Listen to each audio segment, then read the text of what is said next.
We just got a bit of information that everything we know is on our cell phone, right? And it's like,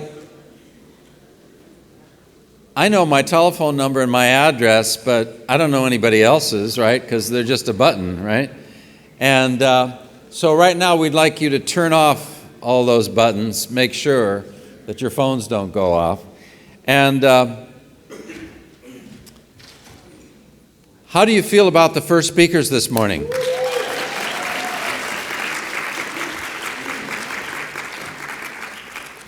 You know, I think it's so amazing because nobody's telling us anything we don't know, right? Because it's all encrypted. Everything up there is encrypted in here and encrypted in everything. And yet those reminders, and I think the love, the warmth, and the wit of it all bring it up from that subconscious level, you know, to a more conscious level. And so I think I would use the word blessing to be here with all of you. And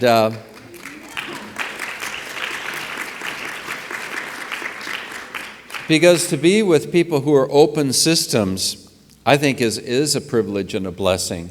And for many years, I've worn one of these astrological bangles, which are, you know, gold and silver and copper. And one time I was traveling with one of the self-realization monks. We were giving some classes in the United Kingdom, and we were going up for a few days in Scotland, and we stopped at Hadrian's Wall. And you know, the Scots were maybe the one people that the Romans couldn't conquer. They never did. These people were just too tough. So instead they built this huge wall all the way across England.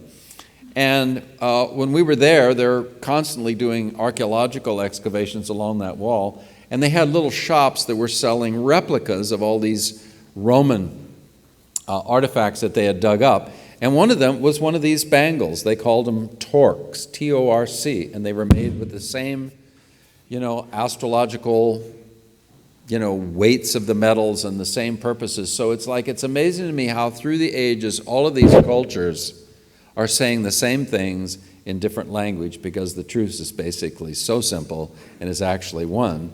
And whenever anybody asks me what this is for, and it's beyond my knowledge, I don't really understand how it all works, but I just say to people, I wear it to attract the cool people and it works fantastic. And they like that answer. So one of the cool people is Alan Green. I saw him at a memorial service just recently, and he has this extensive musical background, you know, in both classical and jazz, and yet he has this intuitive insight into Shakespeare, of all people, who I think is universally recognized as a master, who had this intuitive insight and connection and facility to put into his writing so much of what's encrypted that we're talking about on the deepest level. And so Alan is going to talk to us about the pyramid and Shakespeare, because all of these people can talk about these things because it all is vibration, right? And it's all in the field. And we all have access to it in our own particular dharmic insights. So, Alan Green.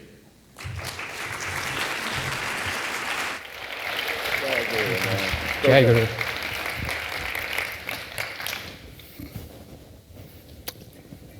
Good morning.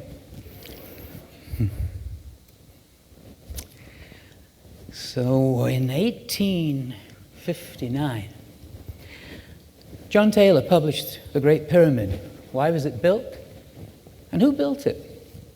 He was the first person to notice that the very simple 14:11 ratio inherent in its basic proportions revealed to an extraordinary degree of accuracy the mathematical constants of pi and phi.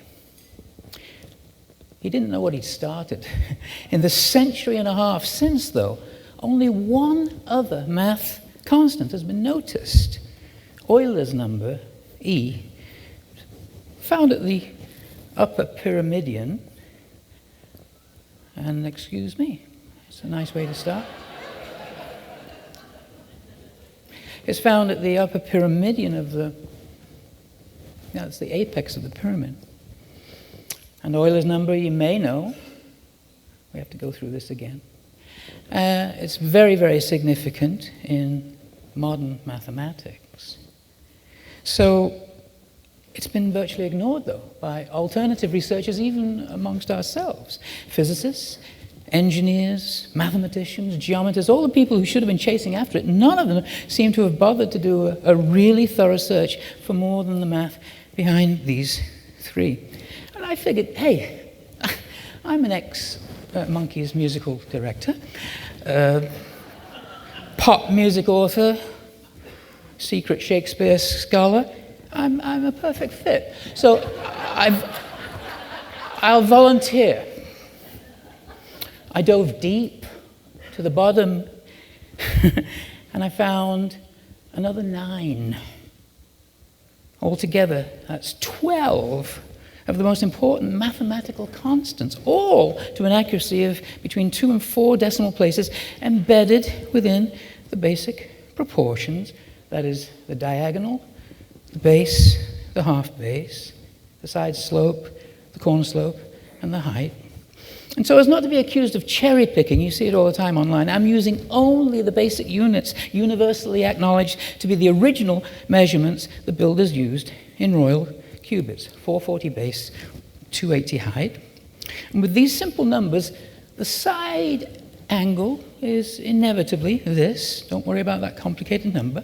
And these other measurements all show up simply by applying Pythagorean theory. Now, I'm well aware of that syndrome. Now that rang a bell. Don't panic. We're not going to be having that much math. In fact, I'm going to spare you most of the math. It's documented on a YouTube channel so that the true geeks amongst us can actually check it out.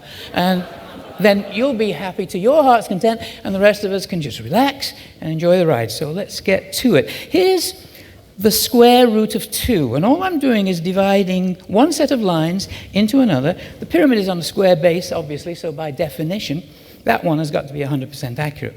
Here's where we find pi by dividing half perimeter by the height. By adding 2 diagonals here, though, we get the Euler-Mascheroni constant. We all love that one, don't we? It wasn't discovered till 1734. And it's incredibly important. That one, too, in modern mathematics. Invert it, and we get the square root of 3, which the Pythagoreans worship because of its indication to them of the root of the Trinity. Here's square root of 5. Here's the square root of 6. Now, along with roots 3 and 2, these are the start of what's called the spiral of Theodorus. You don't need to know how it was created or why. It's just that it heralded in a whole new age of irrational numbers, numbers that cannot be written down as a perfect ratio. So roots 2 and 3 are irrational, and they're both present in one triangle. Same for roots 5 and 6 there. Root 4, of course, is rational. It's equals 2. Thing is that this is the first the world supposedly knew of irrationals, and yet here are the first 4 of them, at least 2,000 years earlier in the pyramid. Next, here's one we do know, the golden ratio, phi, famously derived from the Fibonacci sequence.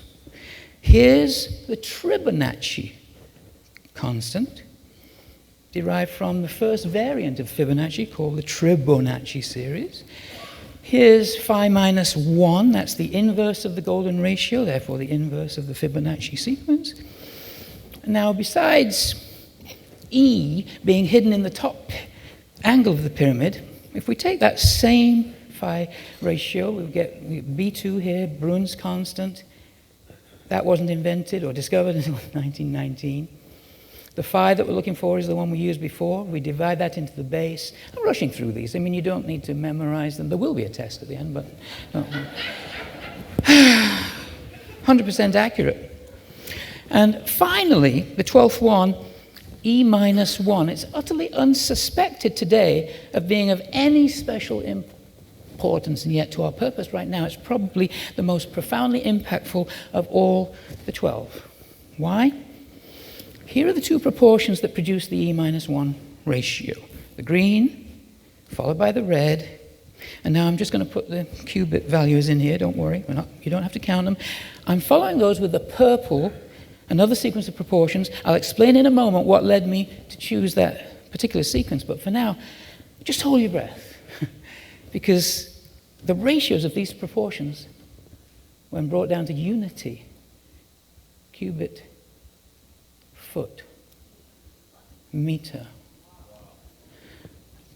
foot to an incredible 2 5,000ths of a foot accuracy, meter to 4 5,000ths of a meter. So the three most prominent units of measure are found intimately connected to each other in the basic proportions of the pyramid, and in the same place where we found the three main constants, the four basic square root irrationals, and the five more obscure but very significant modern constants, all a direct consequence of this specific angle.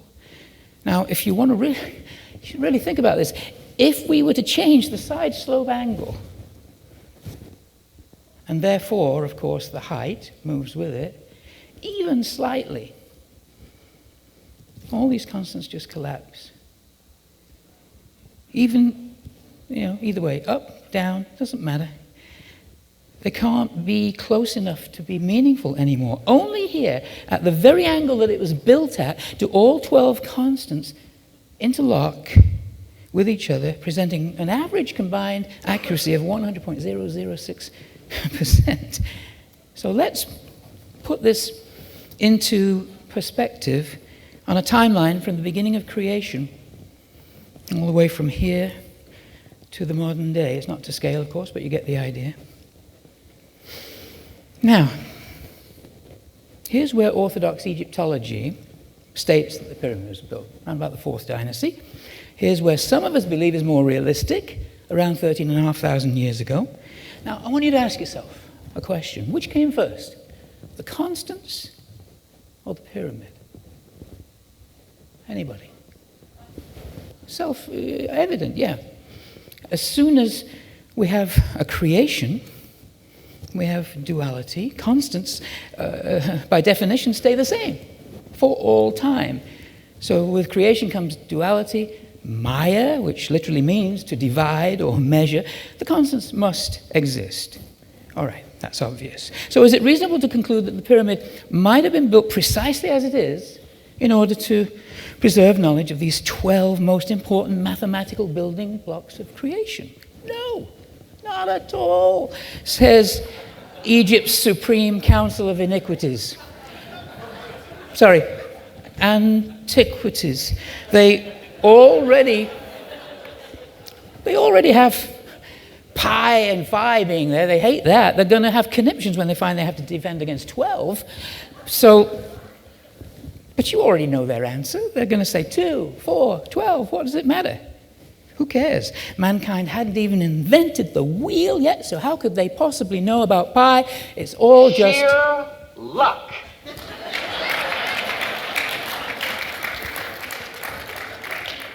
Well, all right. Let's grant them that argument. We don't need it. Yes, Mr. Hawass, the angle may have been chosen purely by accident, like pinning the tail on a camel who's already fighting another camel. It's very difficult. But now let's ask the same chicken and egg question. Which came first, the units of measure or the pyramid? That's a little trickier, isn't it? The constants have to precede everything else, but the way in which we measure those constants, surely that's a decision made at some point along the timeline by man himself, yeah? And we know from observation that the pyramid was certainly built with knowledge of the royal cubit.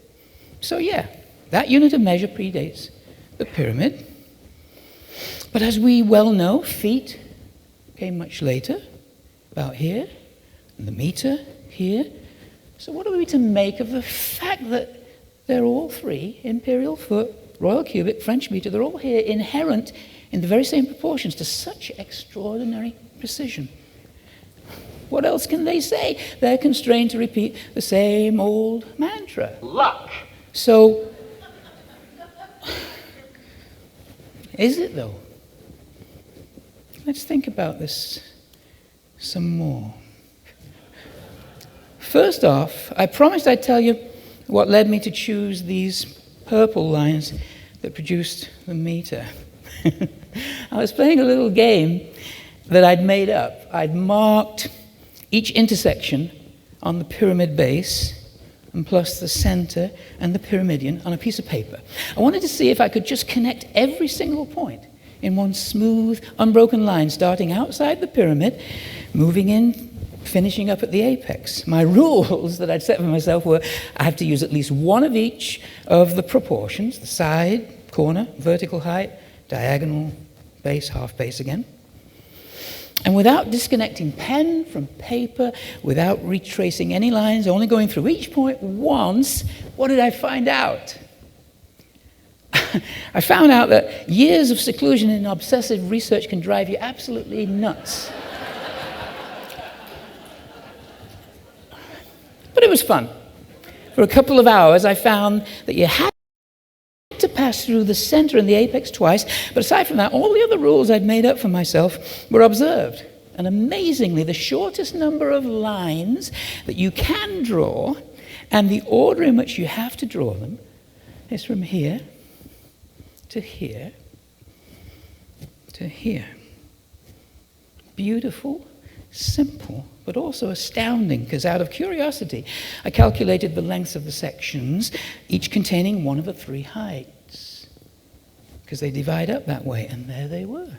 The precise foot, cubit, meter, ratios in one. You can do that, yeah, sure.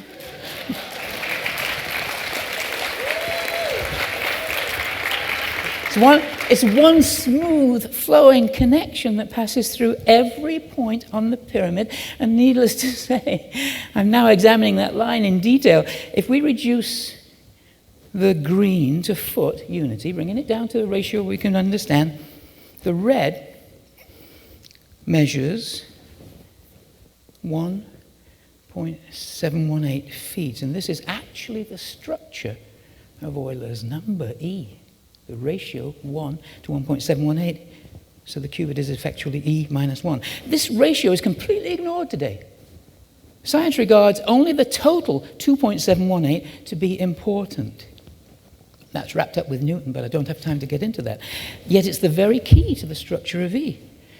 Jacob Bernoulli, in 1683, working on compound interest, discovered this formula. It's the same one that banks use today to calculate the interest we owe on our credit cards. 1 is the amount that we borrow.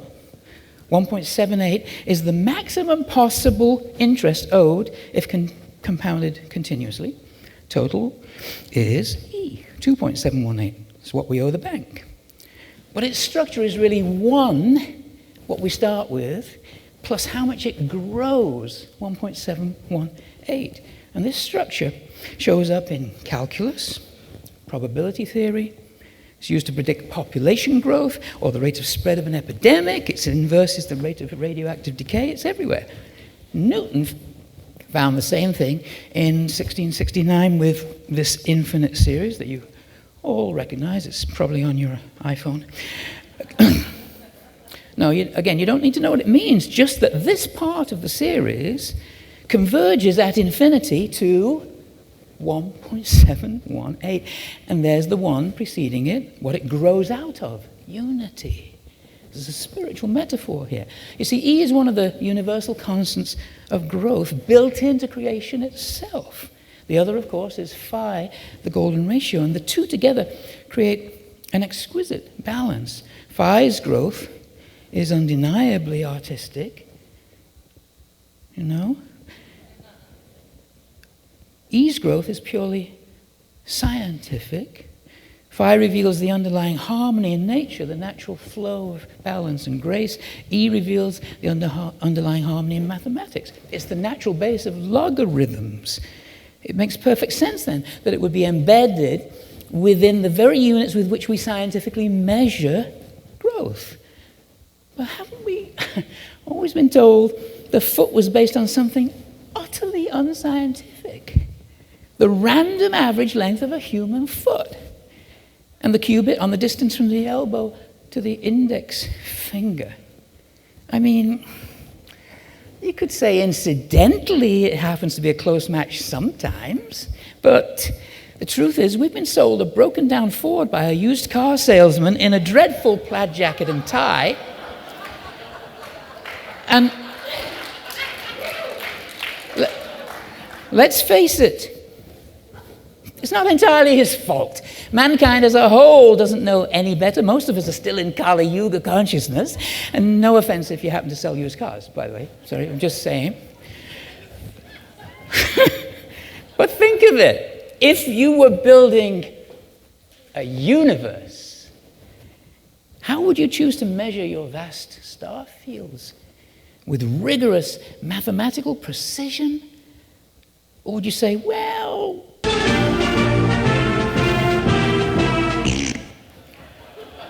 that's close enough? Now, foot and cubit clearly infer a detail-oriented insistence on mathematical perfection. So does it continue into the purple? What about the meter part of this formula? By reducing it by the same ratio to match the unity foot, the purple lines measure 3.281 feet. So is there a math connection between meter and cubit, just as there is between the cubit and the foot? Well, the French derived it from a 10 millionth part of the meridian of the polar circumference. At least that's based on something scientific, geodesy, measuring the Earth. Perhaps we should look at other consistent attributes of the planet's movement. The way Walter succinctly demonstrates it's a key pattern in his precession calculations. The 12 hours of day and the 12 hours of night that mark the Earth's rotation.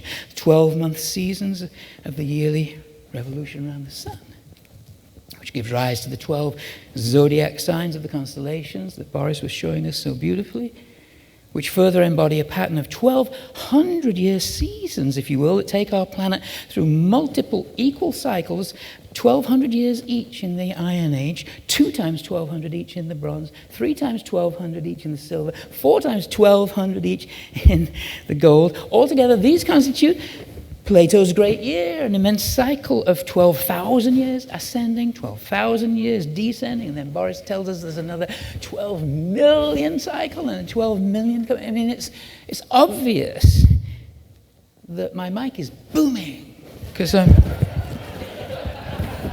you mind if I take this off? No, I better not do that. But it's obvious that there's an elegant balance here based on clear divisions of 12, yeah?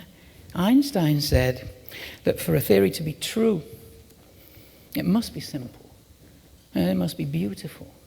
And doesn't that speak to our intuitive selves? The universe is based on simple, self-replicating patterns from microcosm to macrocosm, as above, so below.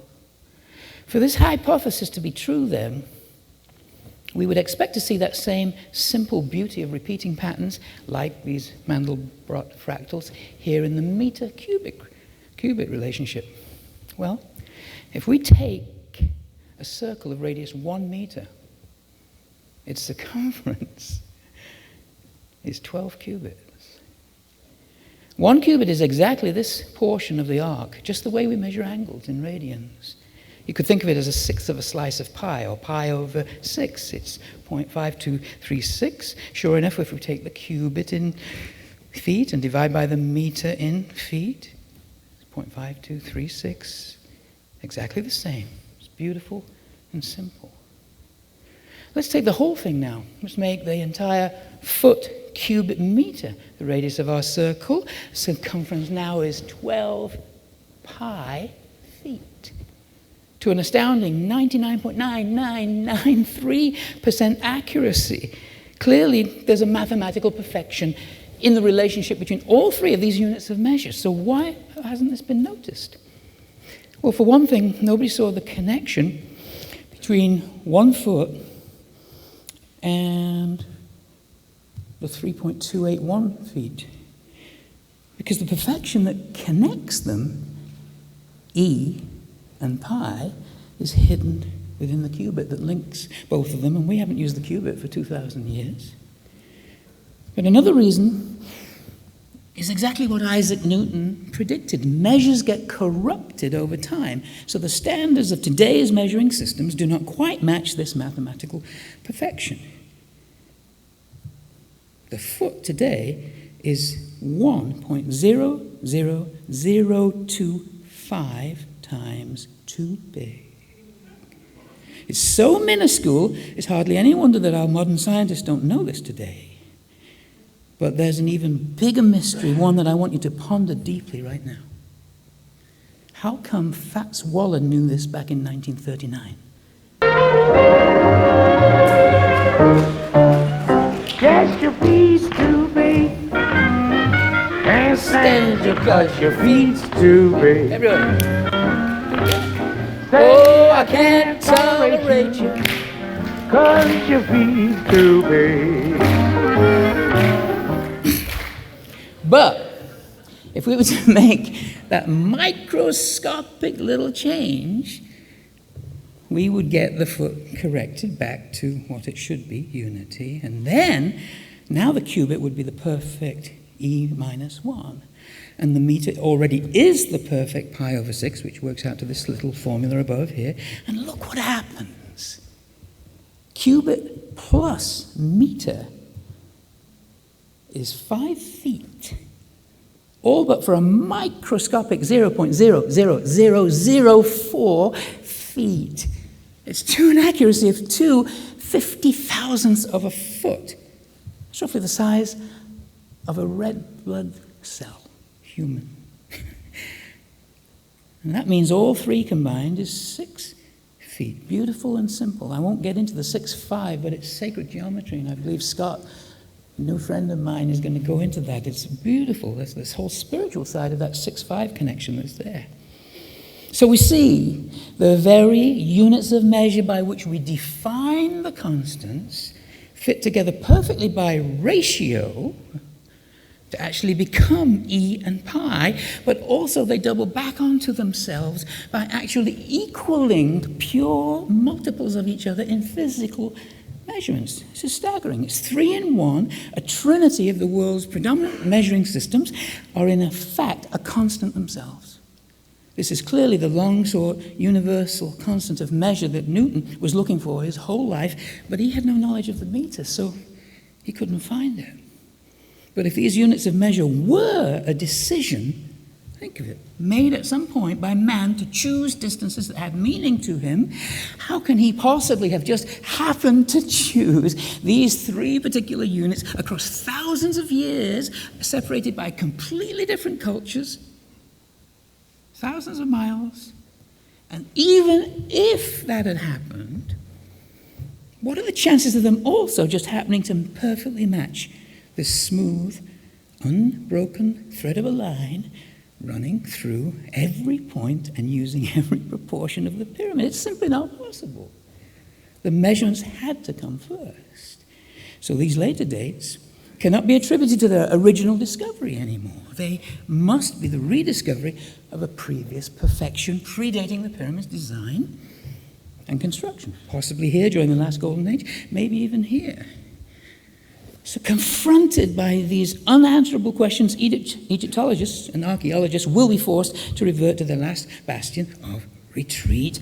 Evolution doesn't happen in predictable cycles like all other time-related patterns. It's unique. It's linear. Ape, caveman, us.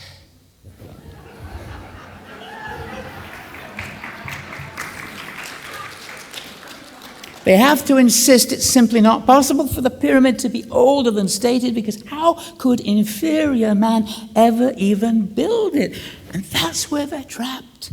Because exactly, how could such a sublime, perfect repository of ancient wisdom be created by dumb?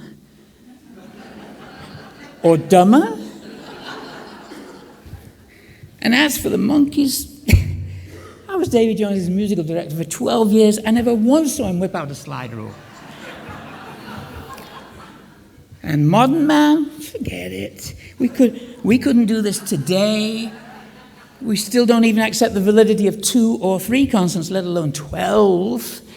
So where does this leave us? No one on this timeline, based on linear evolution, could have done it.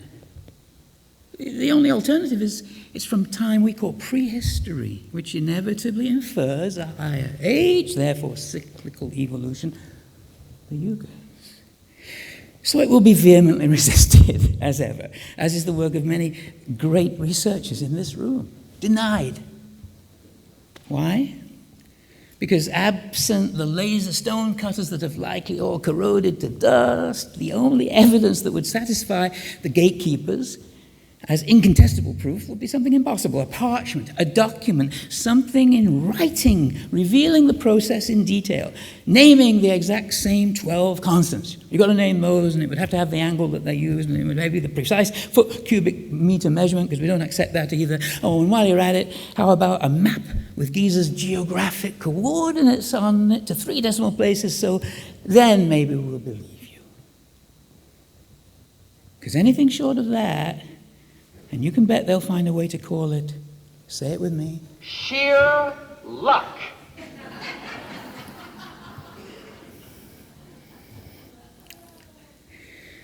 But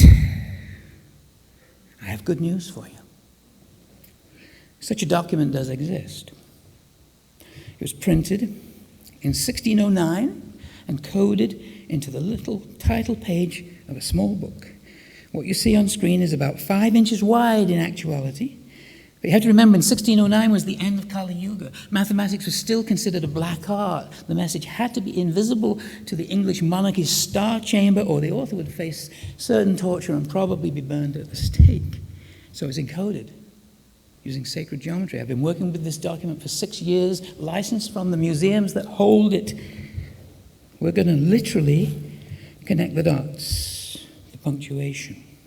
The TT stands for Thomas Thorpe, the publisher. Look at the italic slope of that second T. It's actually guiding us to connect this dot here to this dot using the sloping T as a guide. All right, look carefully. Is there any other dot drawing attention to itself? Look carefuller. The G dot, it's about 8 to 10 times bigger than normal for the font size. It's fairly screaming out to join the party. So let's connect these dots to it, and we find we get a perfect right-angled triangle, which is interesting. So let's try this point here. Same connections, same result. How about this point? Same again. And finally this dot at the bottom. Same deal. 4 perfect right-angled triangles, and I mean perfect, these are not fudged. You're seeing it about 20 times smaller than I've measured it with in the best digital copy that exists in the world. In fact, this one has far more about it. It's a precise 3, 4, 5 triangle. The iconic image of Pythagorean theory, remember? We all remember that from high school. Now look at what it's really hiding. There's a perfect circle passes through all 6 points. This is a visual representation of something called Thales' theorem, named after the Greek philosopher whom scholars believe was Pythagoras' mentor. But Thales is best known as the first person to measure the height of the Great Pyramid. And he did it using geometry of right angles. Now let's complete the image by connecting the 2 remaining intersections between the circle and the horizontal lines, here and here. Now, obviously, no one goes to these lengths to hide a bunch of triangles. We're being challenged to measure these lines. So, as with the pyramid, I'm going to skip the math very quickly. They're on the YouTube channel. Just know that every calculation results in the same degree of accuracy that we found in the pyramid itself. I'll show you how it works on just the first couple. The ratio of these 2 lines gives us 3.142, which is pi. Here, the ratio gives us, in your heads, quickly, 2.718. Anybody remember what that is? E, Euler's number. Go to the front row here. Okay, great. The same two constants are hidden at the heart of the foot cubic meter formula. Okay, that's enough math. Here they all are very quickly. Here's the mysterious and still unknown today E minus 1. This divided by this gives us Brun's constant. Dividing this line into this gives us phi, the golden ratio, but dividing them the other way around gives us the inverse, phi minus 1. These are derived from the Fibonacci constant, of the Fibonacci series, rather.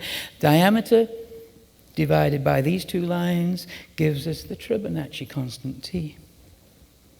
These two into this give us square root of 3. These two divided into this gives us gamma, the Euler-Mascheroni constant. In case you're wondering why these lines are just hanging out at the left of the circle, I wondered that for about a year. Draw a line, though, from the 1609 dot at perfect right angles to the diameter, and we find it is pointing out the end of that line. It's not accidental, and the same with the tangent here at letter G, points out the end of that line. Oh, they are perfectly placed. They must be intentional markers, so we divide them into each other and they give us square root of 2. Here's the only perfect right angle outside the circle. It gives us the square root of 6. And here's the blue parts. These two lines give us the square root of 5. Remember, there's that, just like that in the spiral of Theodorus. So what have we here? We have exactly the same 12 constants we found hidden in the Great Pyramid. Plus, here's the foot, here's the cubit, here's the meter, universal constant of measure. No one could know that in 1609. When this document was published, 5 of these constants were not yet discovered. No. Well, what about the pyramid? But 5 were not even discovered at the time that this was printed in 1609 by whoever printed it. Nor was the meter. All right? In itself, this is absolute proof that this information had to have been passed down by covert means. There's no other way. They must have had a select group who knew, guarding and guiding it safely from age to age. But if your mind isn't fried already, this will finally do it. Everything we've so far seen accomplished is just done with 2 lines and 4 dots, isn't it? That's what's been connected. During the Renaissance, the letter G, we haven't even used these 2 dots yet, by the way. During the Renaissance, the letter G was often used on maps to indicate the globe.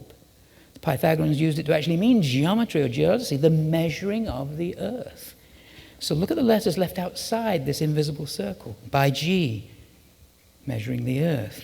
To B, E. It's a pretty direct clue. To be measuring the earth east, especially since the G dot has been made so huge to draw attention, all these lines radiating out from it look like lines of latitude. Now these other dots, unused until now, suddenly make their purpose known. They point out a straight baseline heading east. And the end of this perfect tangent to the circle produces another baseline for measuring the earth, while this top line gives precisely 2 intersections, here and here, that give rise to angles, clearly oriented to the north and east of their respective baselines. And to make sure we don't miss that, look at the very first letters left outside the circle, NE, northeast. These are latitude and longitude coordinates.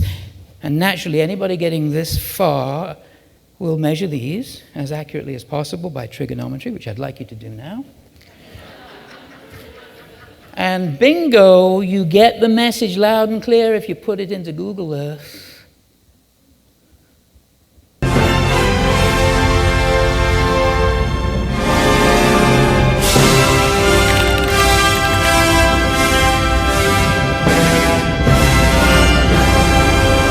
Please.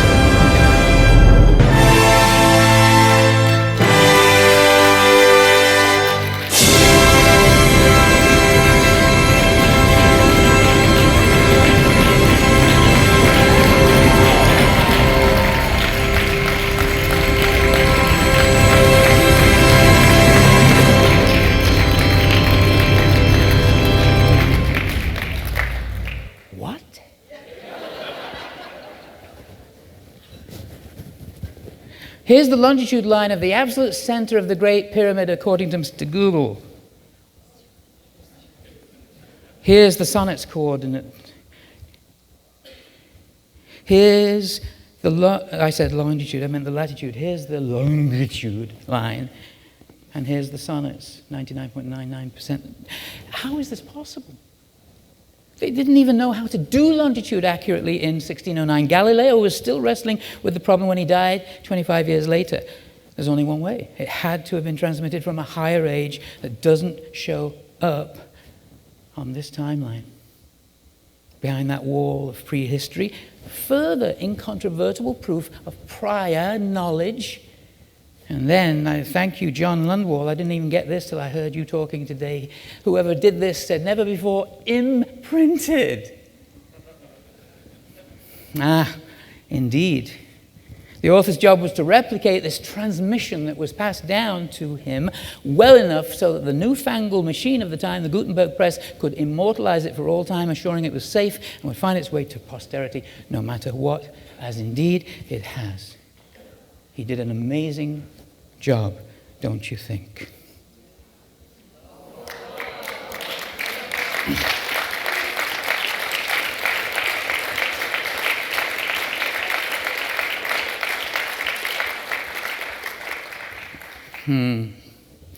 So to finish off, there's just enough time to tell you a little story.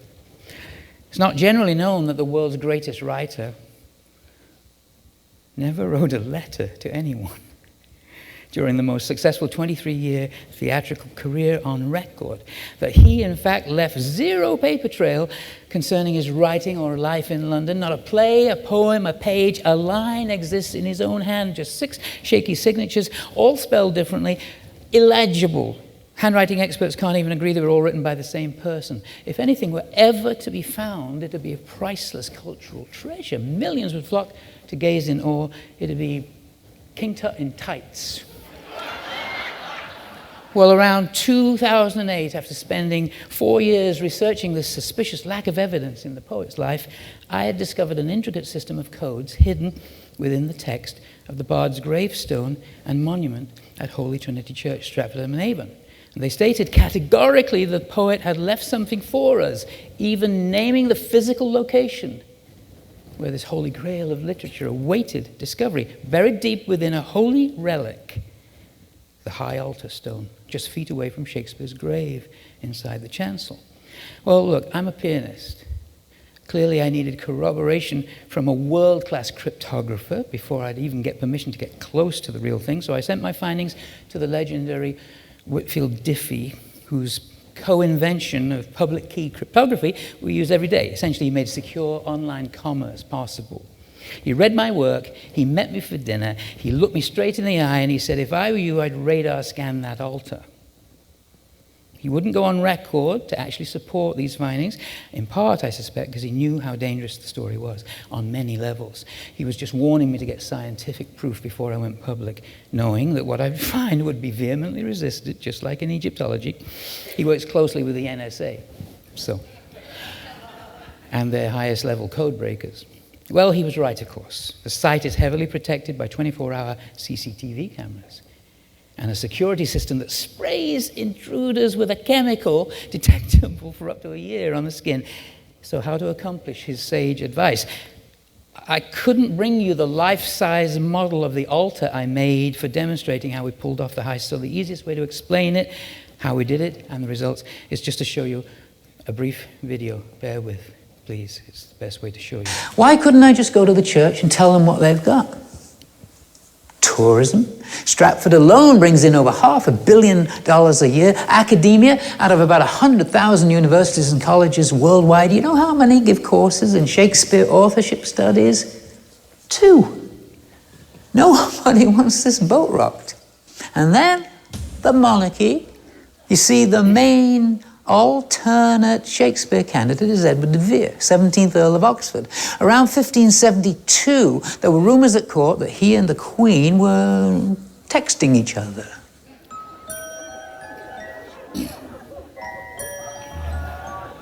Some believe they had a child, Henry, who should have become king, but instead a puppet monarch was installed, commencing a very broken lineage that comes down today to Prince Charles.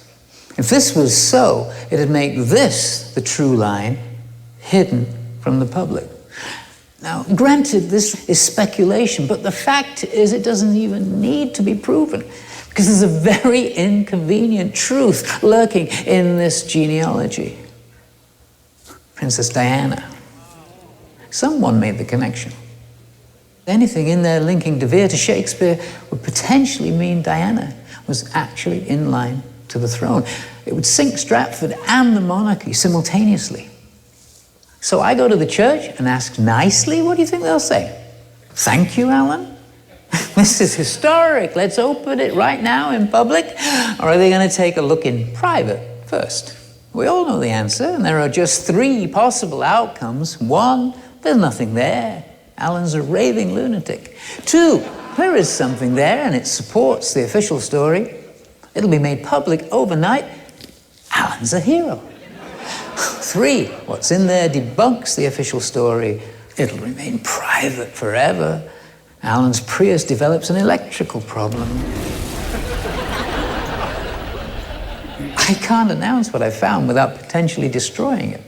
But I can't not announce it. It's the holy grail of literature. I've got to get slam dunk scientific proof first. Insurance against them changing anything behind the scenes. I spend the next 4 years, 6 trips to Stratford, cultivating the church. I design a calendar for their gift shop featuring John's photos. We plan a Davy Jones fundraising concert. They begin to trust me. I'm granted access to film wherever I want.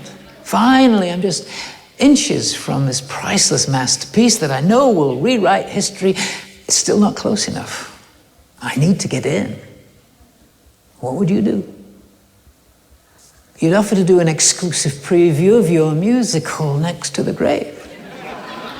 They can't spray their guest artist. You'd ask them to turn off all the lights so you could sing the last song by candlelight. It'd be so beautiful and so dark. You'd have your radar technician slip behind the banner during dress rehearsal and put a protective layer down so as not to damage the holy relic. You'd have exactly 3.5 minutes working in total darkness. You'd have a hidden camera person filming the entire thing in night vision. You'd need proof. Nobody would believe you. It's too bloody crazy.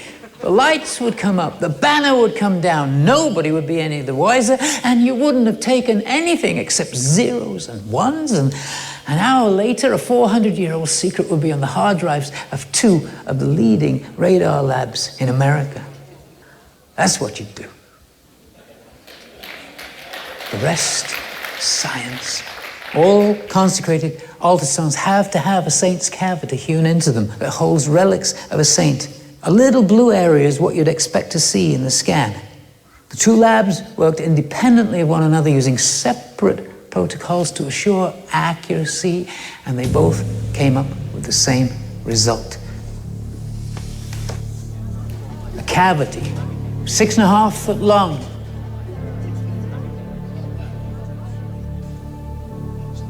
7 inches deep, 12 to 30 inches wide. It's 250 times the size it's supposed to be. You don't cut a hole this big, this big into solid marble unless you're going to put something this big into it. Different software programs revealed differing densities within the huge cavity, indicating the possibility of many layers of contents. The missing manuscripts, new, undiscovered masterpieces, who knows? Who'd like to know? So, the reason I gave you that, and to quickly wrap up, is there's a lot of information there. Scan the altar. I have proof. Physical, slam dunk proof. I've held it under wraps for 6 years because I had to have all kinds of other things in line, and then I started finding that it went to the Great Pyramid. These 2 connect.